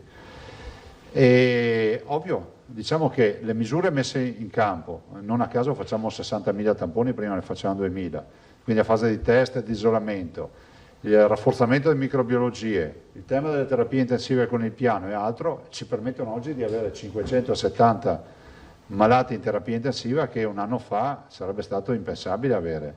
Questo è quello, quindi una sanità che ancora risponde oggettivamente, ma se noi avessimo avuto questo carico a marzo non avremmo tenuto come adesso. A marzo eravamo veramente gracili e deboli quando siamo partiti, il 21 febbraio, se noi ci fossimo, se dopo un mese avessimo avuto 570 persone in terapia intensiva, è vero che ne avevamo 3,56 nel picco di marzo, più gli ordinari, però sui ricoveri saremmo andati in tilt, perché noi avremmo avuto a marzo 3.000 ricoveri, sarebbero stati 3.300, non era una roba da scherzare. Grazie. E Bonet, e chiudiamo con Emiliano. Bonet passa, Emiliano, così liberiamo il Presidente e passiamo a Rosi. Presidente, buongiorno. A tutti voi. Ha già anticipato in varie dichiarazioni la questione appunto dell'annuncio dell'EMA. Le chiedo, quindi mi rimane soltanto da chiedere, oltre all'organizzazione, se l'Italia ha la speranza di essere inserita quindi prima di gennaio nell'arrivo dei vaccini, e le chiedo direttamente, visto il suo ruolo, se il Veneto quindi è effettivamente organizzato su tutti i piani. Guarda, le informazioni, quello che è dato a sapere, come si dice in questi casi, è che EMA dovrebbe dare il suo parere il 21 di dicembre. A quel punto parte tutto un domino che si traduce nello scaricare i vaccini in Veneto e cominciare a vaccinare. E noi siamo assolutamente pronti per farlo. Abbiamo fatto un sacco di riunioni, la dottoressa Russo ha coordinato, essendo lei la responsabile delle vaccinazioni in Veneto, ha coordinato assieme all'assessore un po' tutta questa fase, dopodiché si parte. abbiamo fatto un incontro con l'RSA. Ecco, vedete il vantaggio ad esempio, no? Avendo noi come regioni l'RSA, se sono un problema purtroppo con il Covid, perché sono degli assembramenti di anziani e quindi più esposti a rischio, dall'altro abbiamo il vantaggio che entriamo in una RSA e riusciamo a fare una campagna vaccinale molto più veloce su almeno 30.000 persone, perché sono già in contesti nei quali noi riusciamo ad andare a vaccinare. Immaginate se non le avessimo, dovremmo andare per le famiglie. Abbiamo chiesto, l'ho chiesto io personalmente ad Arcuri, siccome c'è un grosso punto di domanda, diciamolo fino in fondo, su quanti si vaccineranno. Allora, noi abbiamo fatto le nostre categorie, RSA, dipendenti, lavoratori, cooperative, esterni, e anche per gli ospedali stessa roba, i dipendenti, i lavoratori, ma anche quelli, il lavoratore della cooperativa che lavora al CUP piuttosto che le pulizie, la possibilità di vaccinarli, fa 194.000 mi sembra, no? 200.000 fate, no? 194 il dato. Se poi di questi il 10%, il 20%, il 30% non vorrà vaccinarsi, considerate che il bugiardino ci viene inviato oggi, ma in inglese, quindi lo diffonderemo in inglese, vedremo di tradurlo. Se qualcuno non si vaccina, io ho chiesto che ci venga data la facoltà, in maniera visibile, di provvedere alle vaccinazioni degli over 70, gli over 80, andremo per categorie, che non sono in RSA, perché non è neanche giusto che l'over ottantenne che è ancora a casa e non è in una casa di riposo non abbia diritto ad essere vaccinato. Cioè non dimentichiamoci che in casa di riposo non ci sono tutti gli anziani del Veneto, sono 30.000, gli altri sono a casa, vivono da soli, hanno ancora vita autonoma, altri sono con i figli, insomma, questi hanno diritto ad essere vaccinati. Quindi io spero, e l'ho chiesto, mi hanno garantito che lo faranno, che il risparmio di dosi non utilizzate venga dedicato, da noi in Veneto verrà dedicato, partiremo dagli ultimi 80 e verremo in giù, anche perché l'età media nei decessi oggi è tra gli ultra ottantenni, cioè 75-80 anni insomma. Le posso chiedere una cosa di pancia, proprio di Prego. personale? Io non riesco a capire da cittadino e da giornalista il perché di questo tira e molla, insomma, decisionale. Quindi torno alle famose restrizioni o meno, le scelte del governo e delle regioni. È dettato per una tutela effettiva del commercio, quindi di tutto questo mondo, o c'è anche di fondo paura di una reazione di piazza come abbiamo visto tempo fa, è accaduto in Campania? Guarda. Chiedo direttamente questa cosa. Allora, io capisco fino in fondo chi protesta, le preoccupazioni, ma figuriamoci. Però quando io lunedì vengo qui e vi dico, sono venuto qua e vi ho detto guardate, bisogna provvedere a delle restrizioni. Dopodiché lunedì in giornata esce questo dibattito nazionale che stanno pensando alle restrizioni nazionali. Sono venuto martedì e vi ho detto guardate, a me sembra logico che davanti alla possibilità di avere una restrizione nazionale con i ristori sia migliore di una restrizione regionale con un punto di domanda sui ristori. Vi ricordo, lo diciamo quelli che dicono che noi non abbiamo coraggio di adottare nulla, che noi abbiamo adottato restrizioni con l'area gialla che non erano obbligatorie, ce le siamo inventate noi, abbiamo chiuso tutti i negozi la domenica, tanto per citarne una. Il numero di clienti per metro quadrato, un cliente ogni 20 metri quadri, la chiusura delle medie e grandi strutture di vendita che il DPCM ci lasciava aperte. Allora, noi abbiamo, e sapete che dibattito è venuto fuori sui ristori? Ecco, avete visto? Lunare a volte. Allora, alla luce di questo, e siccome il nostro appuntamento inizia dal fine settimana, perché poi quello che si vede oggi è sostanzialmente una situazione non di assembramento, abbiamo detto attendiamo, tanto è vero che oggi ho detto guardate che io non arrivo a sabato senza soluzioni, quindi se il governo adotterà una soluzione prima di sabato noi ci siamo assolutamente a sostenerla, se non la adotterà, ma l'ho detto in riunione, il Veneto provvederà autonomamente, cosa volete che vi dica? Grazie Presidente. Cioè non è un tiramolla, ti ringrazio per la domanda, è semplicemente un fatto di tutela estrema, ma che poi qualcuno dica che il provvedimento arriva da Roma, no, perché comunque il provvedimento comunque noi lo adotteremo, sia chiaro questo. Ma l'ho detto già da lunedì ragazzi, non fatemi dire tutti i giorni le stesse robe. Dopo anche l'obbligo di portare a casa il massimo possibile per le imprese ragazzi, perché qua fanno tutti gli eroi, come ho detto l'altro giorno, ma col portafoglio degli altri. Fra l'altro non è che è un periodo degli acquisti, delle spese, quindi mi metto anche nei panni di chi magari ha investito per avere un magazzino pronto che si ritrova tutto chiuso. Cioè, è una situazione tragica. C'è un ultimo Tosato, mi pare, e una Marchiori. Non voglio tediarla oltre. No, sono qua, sono a vostra disposizione. La prospettiva è arancione? No, la prospettiva è nulla, nel senso, guardate, siccome il governo sta decidendo assieme a noi, abbiate la pazienza di vedere quale sarà la decisione unanime. È inutile che io butti lì colori o ragionamenti che rischiano anche di disturbare, di creare confusione. Non è corretto nei confronti dei cittadini. Però ecco, dateci una mano a far capire che questi non sono atti, come si può dire, di persecuzione, perché vedo che più di qualcuno la prende come... Perché il giorno che dici che chiudi, hai tutti quelli che dicono che è sbagliato. Il giorno che non dici che non chiudi, hai tutti quelli che scrivono che dicono che bisogna chiudere. Tanto è vero che anche stamattina in riunione ho detto il mondo è spaccato a metà ormai. Il problema è che di mezzo abbiamo gli ospedali che vanno al collasso se si continua così. E quindi per me viene prima la sanità, perché non voglio ritrovarmi davanti a un paziente che mi dice che non è stato curato. Marchiori? Ecco, Presidente, mi scusi, è una domanda che guarda un po' più in là, però se l'incidenza dei veneti che dovrebbero vaccinarsi fosse molto bassa, che cosa si farà? Se rientra in una prerogativa personale la decisione della vaccinazione. Considerate che poi c'è un tema, faremo dei bollettini nei quali ci sarà scritto ricoverati per Covid, vaccinati e non vaccinati, perché voi sarà la prima roba che mi chiederete, no? Ma si può sapere se erano vaccinati o no? È inevitabile, non ve lo so dire, guardate, adesso al di là di questi esempi che lasciano il tempo che trovano, io spero che la copertura vaccinale sia tale per cui si raggiunga l'immunità di gregge, perché se altrimenti è un problema. Vuol dire che il virus continuerà a circolare e a far danni. Va bene, grazie. Prego. Sempre su questo, Presidente, state pensando a delle campagne informative anche a livello regionale? Per esempio vedo che tanti dicono Zaia e la squadra degli assessori dovrebbero vaccinarsi tutti in diretta, ci sarà qualcosa di questo tipo? Ma guarda, al di là di queste robe qua, vaccini, sì, vaccini vedo un grande sprint, no? Allora, prima la casta non deve mai vaccinarsi per prima perché mancano i vaccini, dopodiché, guarda, io non c'ho Cosa?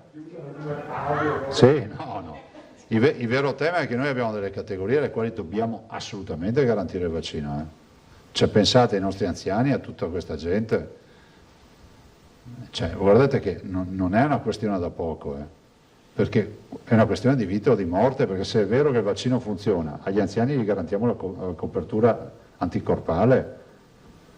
Allora, capisco che questi qua sono temi un po' delicati, però insomma siamo in un paese nel quale davanti a questa tragedia si discute ancora dei vaccini. Io vi lascerei al dottor Rosi. Avete altro, ragazzi? Io non ho altre prenotazioni. Ok.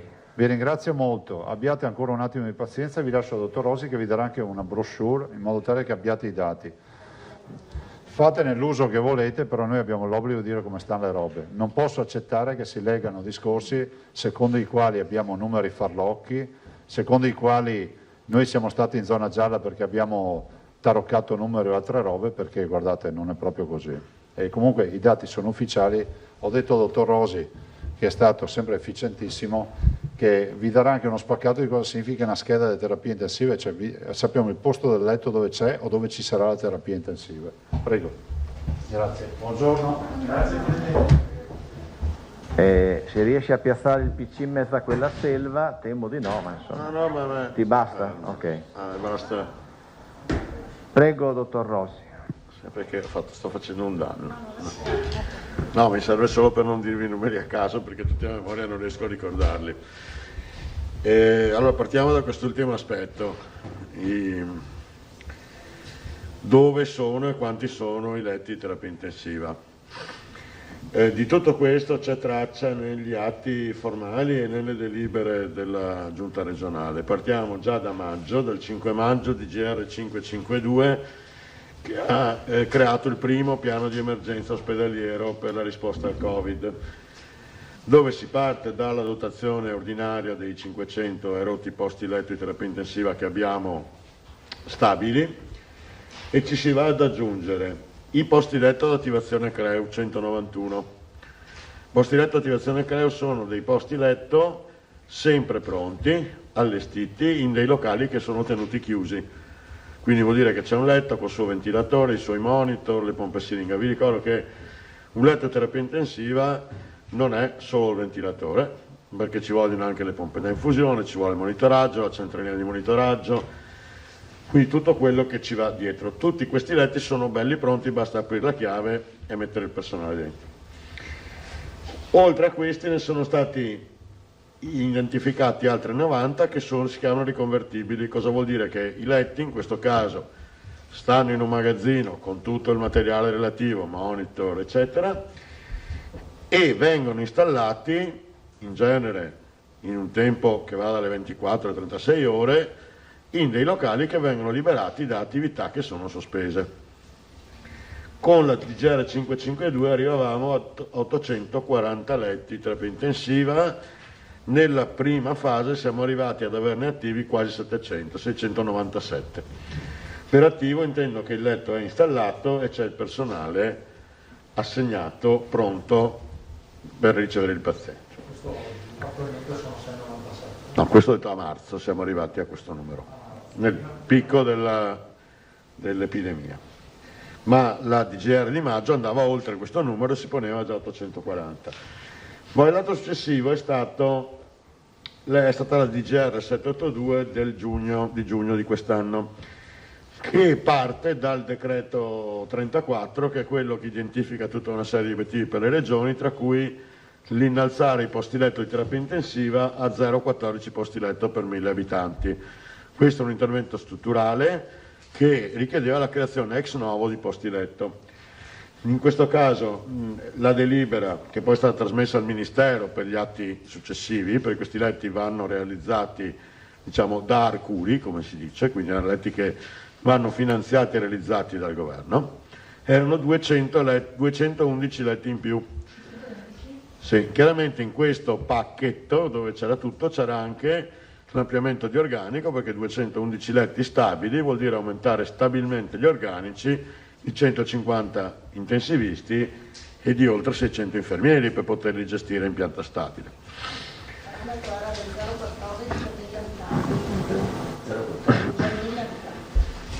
Quindi noi abbiamo calcolato 211 posti sulla popolazione. Tenete presente che siccome questi letti erano parte del programma da realizzarsi da Arcuri, noi non li abbiamo identificati dove ci vogliamo mettere i letti riconvertibili, perché altrimenti il rischio era che noi avevamo i pazienti dentro e poi Arcuri non poteva fare i lavori. Quindi in questo caso sono stati individuati degli altri spazi dove si possono cominciare i lavori in qualsiasi momento senza minimamente ridurre il numero di posti letto effettivamente disponibili. Ad agosto, il 6 agosto, considerato che il piano Arcuri non avrebbe potuto trovare realizzazione in tempo per una possibile seconda ondata, è stata fatta un'altra delibera che è la 1103, che è il piano emergenziale per l'autunno, dove andiamo in questo caso a riprendere i 191 letti CREU, i 90 riconvertibili e ci aggiungiamo altri 160 letti che derivano, come peraltro richiesto al Ministero, dalla riconversione di letti subintensivi. Cosa vuol dire questo? Vuol dire che di 320 letti subintensivi li abbiamo attrezzati in modo diverso. Normalmente un letto subintensivo ha un ventilatore da terapia subintensiva, vuol dire che fa quella che si chiama la ventilazione non invasiva.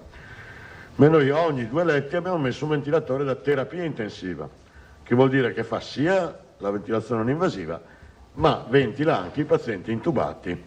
Di conseguenza questi letti sono attrezzati per poter ospitare anche pazienti che richiedono terapia intensiva. Con questi 160 letti arriviamo ai famosi 1000.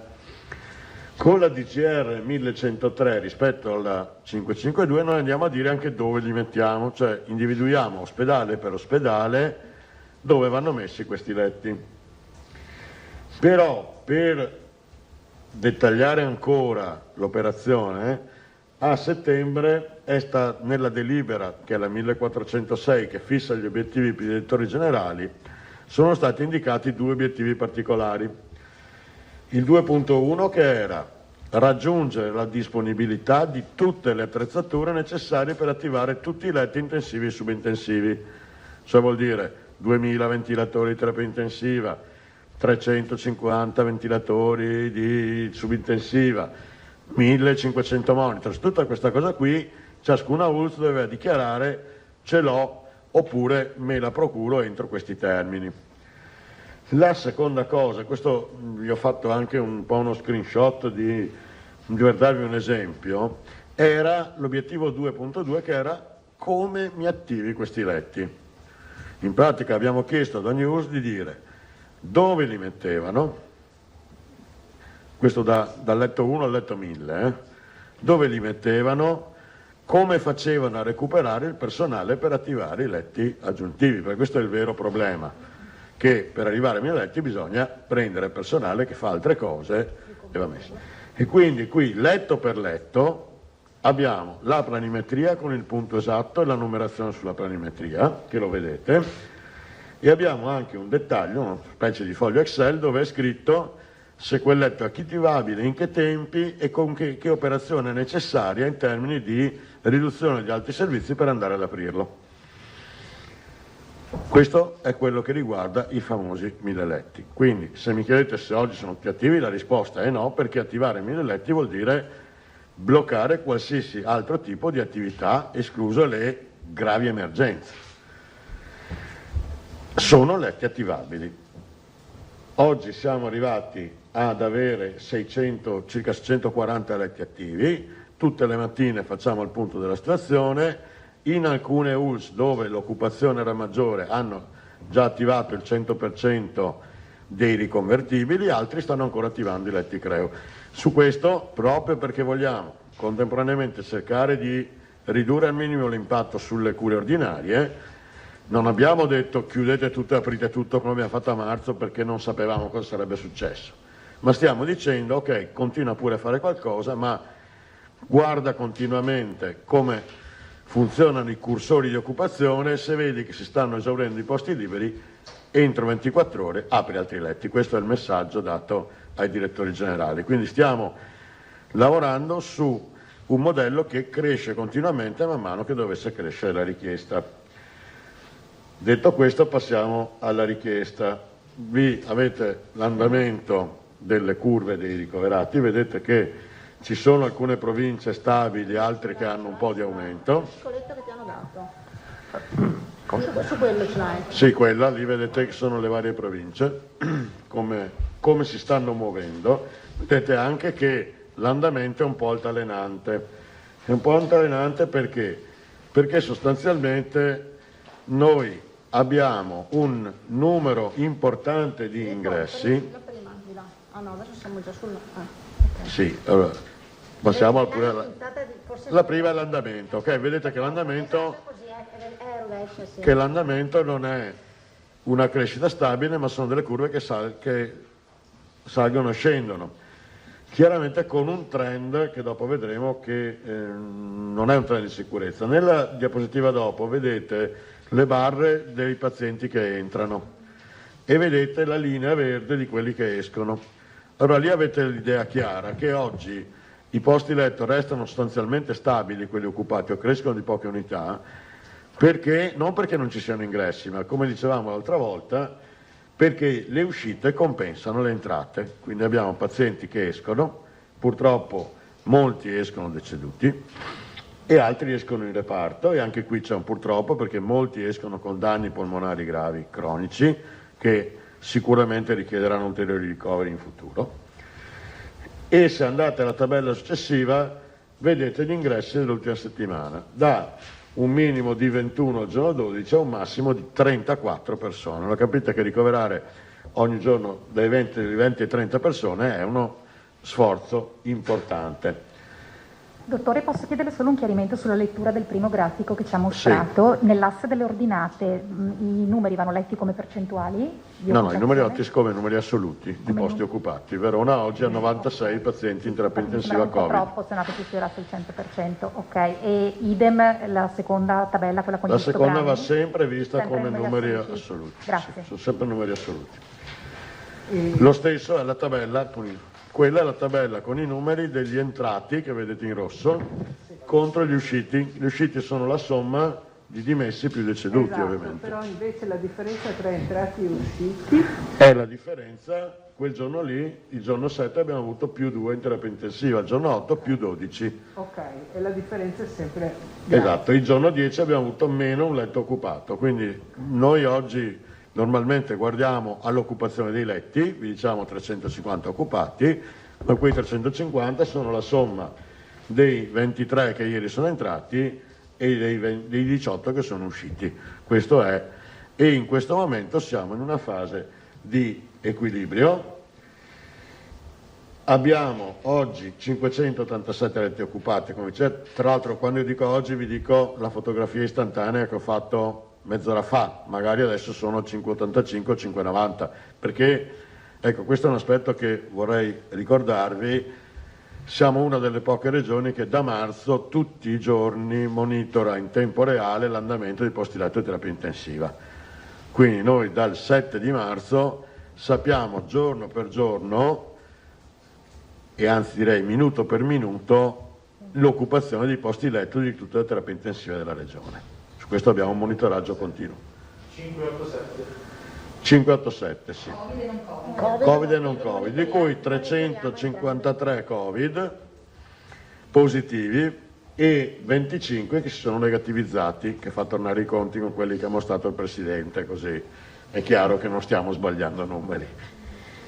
E 209 pazienti ordinari, questi 209 sono quelli affetti da altre patologie che ovviamente continuiamo a curare.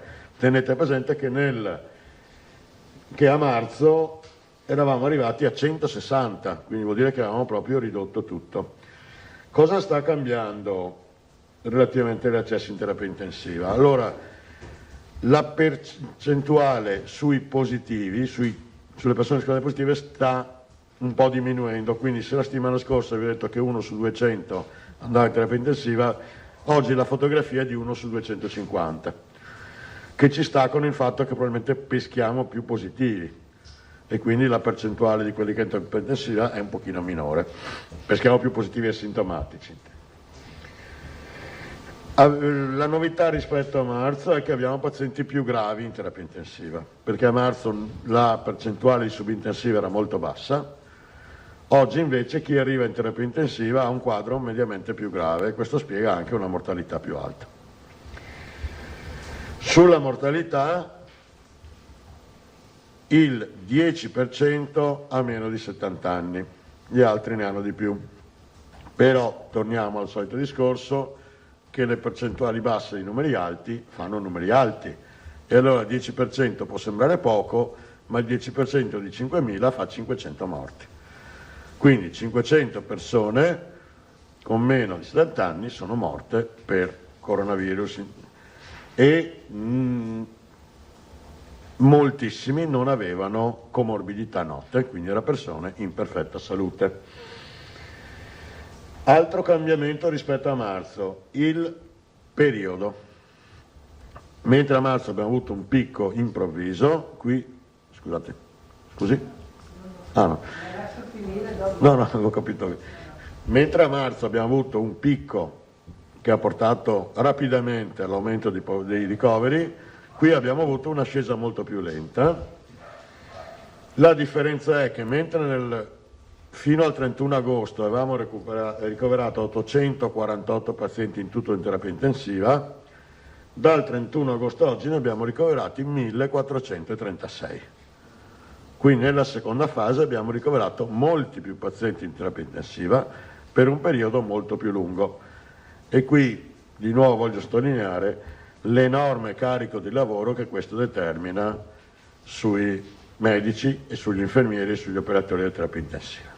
Perché questi pazienti hanno bisogno di assistenza continuativa, vanno assistiti con particolari precauzioni per proteggere il personale, quindi il personale nostro sta facendo un lavoro veramente mostruoso e per un periodo di tempo molto prolungato. Questo è un altro degli aspetti che ci preoccupa, perché al di là della disponibilità dei letti che non si consumano, il personale ovviamente invece soffre di questa cosa e uno dei motivi per cui temiamo della sostenibilità qualora dovesse continuare una crescita esponenziale, e anche il fatto della tenuta del personale su questo fronte, perché non si può chiedere oltre un certo livello al personale.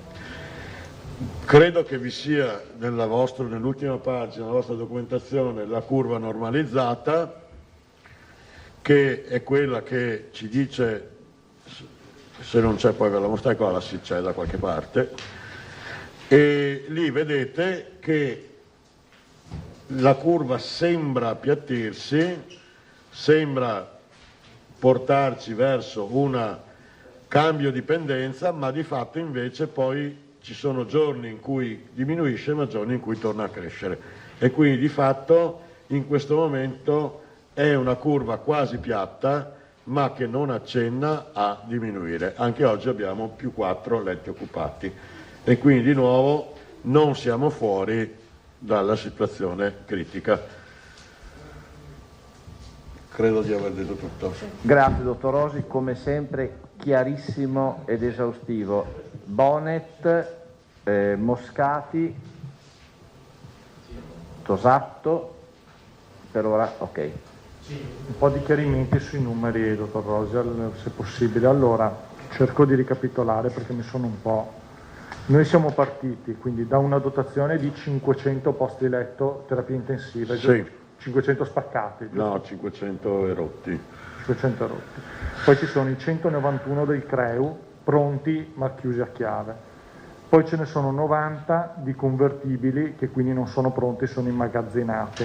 Sì, erano, perché alcuni sono stati già aperti. E a questi si sono aggiunti altri 167 posti letto di subintensiva riconvertita. Esatto. Bene? Ok, questa è la dotazione del Veneto. I 211 di Arcuri mi pare che non sono mai esistiti in realtà. No, perché Arcuri ha dato il via a iniziare i lavori, tra l'altro incaricando i direttori generali di essere soggetti attuatori. Qui c'era tutta una partita che era quella soggetti attuatori, commissariamenti eccetera. Sono incaricati, se la regione soggetto attuatore non è un commissario insomma per tutti, ogni singolo direttore generale, pescando, quindi noi facciamo i lavori, i direttori generali organizzano i lavori, pescando però dagli elenchi del materiale, dalle ditte che sono state individuate dal commissario Arcuri, elenchi e materiali che sono arrivate, se non erro, a fine ottobre, perché hanno chiuso le procedure nazionali. Non esistono, no. Non interessa. Ok. No, praticamente... Per nessuna regione, perché comunque quelle prevedevano... Okay. Ecco, adesso i direttori generali stanno incaricando di fare i lavori. Però per capirci quelli diventano strutturali. Cioè, facciamo un esempio che mi sembra che possiamo fare a Feltre, mi sembra, no? Che era quello della sala del vecchio blocco. Sì. O a Milano, dove verrà costruita una terapia intensiva completamente nuova, oppure a Feltre, dove c'è stato fatto il nuovo blocco operatorio, quindi verrà recuperato il vecchio blocco operatorio, diventerà strutturale come terapie intensive nuove, ok? Per capirci. Dopodiché di questa dotazione esistente... Quindi questi non li contiamo proprio. Esatto, e questo è il punto a cui volevo arrivare. Della dotazione esistente, somma dei gruppi che ho detto prima, ne sono attivati attualmente 6,40 pronti e occupati 5,87. Sì. Quindi questo ok. Adesso invece una domanda sul personale. Questi 640 posti letto attivi hanno personale sufficiente a farli funzionare? Tutti i letti attivi hanno personale, noi li indichiamo come attivi nel momento in cui c'è il personale, tra virgolette, seduto in fianco al letto che aspetta il paziente. Nei casi... Quindi vuol dire un infermiere ogni 2 posti letto e un anestesista ogni 8-10 a seconda del... Scenario apocalittico, da 6,40 bisogna salire ai 1000.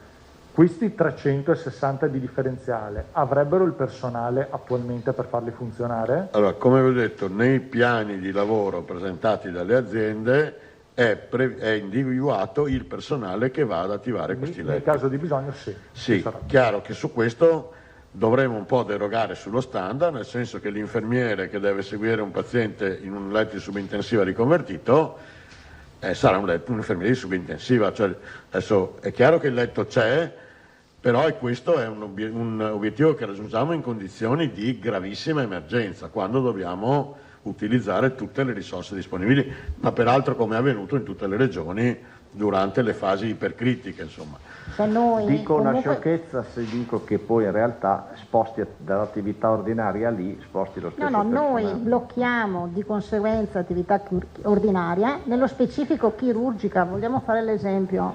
L'azienda ospedaliera di Verona, l'avete scritto sui vostri giornali, siccome è una situazione sicuramente un po' più di emergenza, ha contratto ancora di più l'attività chirurgica rispetto alle 30 sale chirurgiche, mi sembra che ci sono, proprio per andare incontro alle esigenze di avere personale da dedicare. Quindi questo sarebbe quello che succede. Marco? Borgo Roma? Scusa, Borgo Roma. Ok.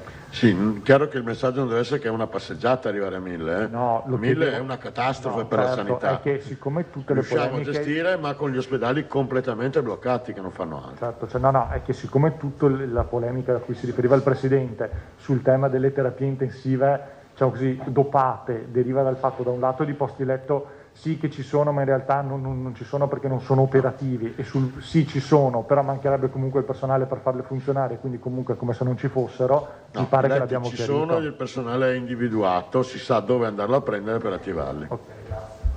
Ma ripeto, non è che l'abbiamo scritto sulla carta, ogni direttore generale ha fatto questa operazione nella realtà. Ecco, dicendo che non sono opinioni ma fatti, darei la parola alla collega Moscati. Sì, buongiorno dottor Rosi, le chiedevo questo, la prima volta che forse viene detto chiaro e tondo che il tempo di degenza è più prolungato rispetto alla prima fase, perché all'inizio della seconda fase, cioè parliamo di ottobre, quando si parlava col Presidente, se non erro c'era stato detto che tutto sommato questa seconda fase vedeva delle degenze meno prolungate e c'era anche questa cure, parliamo di plasma o di altre cose, che determinavano questa minore degenza, questa possibilità. Adesso scusami. ci viene... No, mi sono espresso male io probabilmente. Io non ho parlato di degenza, adesso ve ne parlo, però non parlavo della degenza, parlavo del fatto che l'iperafflusso in terapia intensiva dura più a lungo, cioè abbiamo un periodo di sovraffollamento delle terapie intensive per Covid che se a marzo è durato 1 mese e mezzo sta durando 3 mesi. E in questi 3 mesi abbiamo trattato 1.800 pazienti contro gli 800 di prima, quindi non ho detto che è cambiata la durata del tempo. Poi sì, c'è stato un break nel quale noi avevamo 1-2 pazienti Covid. Quando poi è ripresa l'epidemia abbiamo avuto l'afflusso.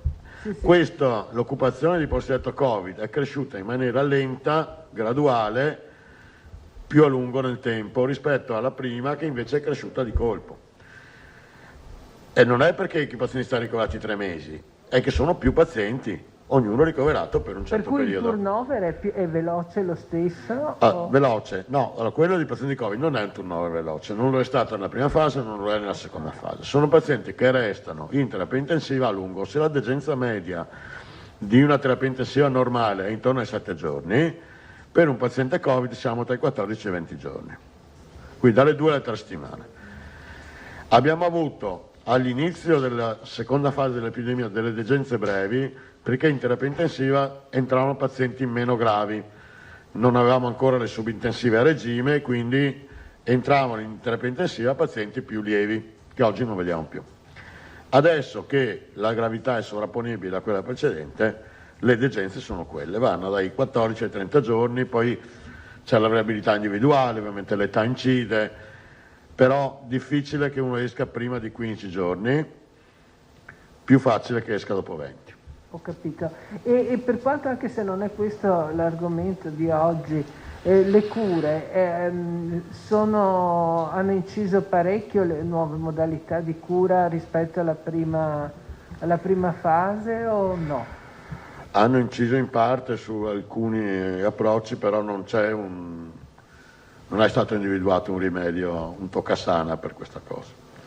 Diciamo che le cure sono un pochino più affinate, consentono di controllare meglio alcune complicanze che sono diventate note durante la prima fase ma non c'è una terapia che guarisca il Covid. Grazie. Tosato. Sì, dottore, io apprezzo molto la sua chiarezza, proprio da incursore della sanità. Le chiedo, mi fa preoccupare, perché lui arriva è uno che risolve problemi. Un ardito. Tuttavia, mi chiedo come vanno i suoi battibecchi con il SUEM, perché qualche settimana fa c'era stato un po' uno scambio epistolare ricordo magari perché non tutti hanno presente, lei aveva lamentato che talvolta c'erano stati da parte dei medici di base c'era stato un ricorso improprio al SUEM, cioè anziché valutare il paziente lo si rimandava, lo si rinviava direttamente al SUEM. Spiego? Sì. Allora, spiego per l'ennesima volta. Così spero che capiscano anche quelli che fanno finta di non capire, ma che in realtà hanno capito perfettamente. E la polemica piace, Rosi? Sì, alcuni anche ci vivono, si nutrono di questa. Noi in genere, io personalmente cerco sempre di evitarla. È un uomo di pace. Chi? Io? Sì. Ah no. Abbiamo fatto, nessuno ha accusato nessuno, mettiamolo bene in chiaro. Nessuno si è seduto su questo tavolo o vi ha mandato un comunicato dicendo che la Regione voleva fare la guerra ai medici di medicina generale. Anzi, penso che sia il contrario. Anzi, rispetto agli accordi che abbiamo preso, guardate che siamo l'unica regione che sta facendo tamponi con gli MMG e tutto il resto, finanziando, perché sapete che quella partita non è finanziata. E allora partiamo dall'inizio. Il 118 oggi sta facendo un'azione di filtro colossale per evitare che pazienti che non hanno necessità di andare in pronto soccorso ci vadano per poi essere rimandati a casa dopo aver fatto magari 4, 5, 6, 7 ore di attesa. Ovviamente lasciare a casa i pazienti vuol dire che qualcun altro li prende in carico, perché non gli si può dire stai a casa ed arrangiati. Quindi questa operazione di filtro che fa il 118 è possibile proprio perché c'è un forte coinvolgimento della medicina generale, che direttamente e tramite le USCA si sta facendo carico di seguire i pazienti a domicilio, che non necessariamente vuol dire visitarli, ma vuol dire dargli le giuste indicazioni, dare informazioni corrette, se necessario invitarli a chiamare il 118 se la situazione si aggrava, ma dopo aver valutato le condizioni. Quindi questa operazione di filtro del 118, che è fondamentale per la tenuta del sistema, sta in piedi proprio per il ruolo fondamentale della medicina generale. Siccome era successo che in alcuni casi c'erano stati degli episodi in cui il 118 diceva ho purtroppo dovuto andare a casa del paziente perché il medico non andava, abbiamo detto in maniera riservata e comunicandolo esclusivamente al centrale 118, per favore evidenziate questi episodi in modo che si possano prendere delle contromisure, dove tra l'altro sottolineo contromisure, non provvedimenti che sembra dire che li spariamo o cose. Contromisure vuol dire magari verificare che quel medico non fa questa operazione perché non ha le risorse corrette, non è adeguatamente informato, quindi l'obiettivo della comunicazione era fate in modo che tutto funzioni regolarmente, che abbiamo la garanzia che tutti siano nelle condizioni di fare quello che devono fare. Qualcuno ha letto che noi dicevamo che i medici non fanno il loro mestiere. Io credo che quella nota fosse anche a tutela di quelli che invece il mestiere lo fanno, che sono la maggioranza, perché non sono certo io che su Facebook scrivo non trovo mai il mio medico in medicina generale. Non è giusto che perché c'è qualcuno che genera queste reazioni ce ne rimettano tutti i medici in medicina generale che fanno il loro mestiere.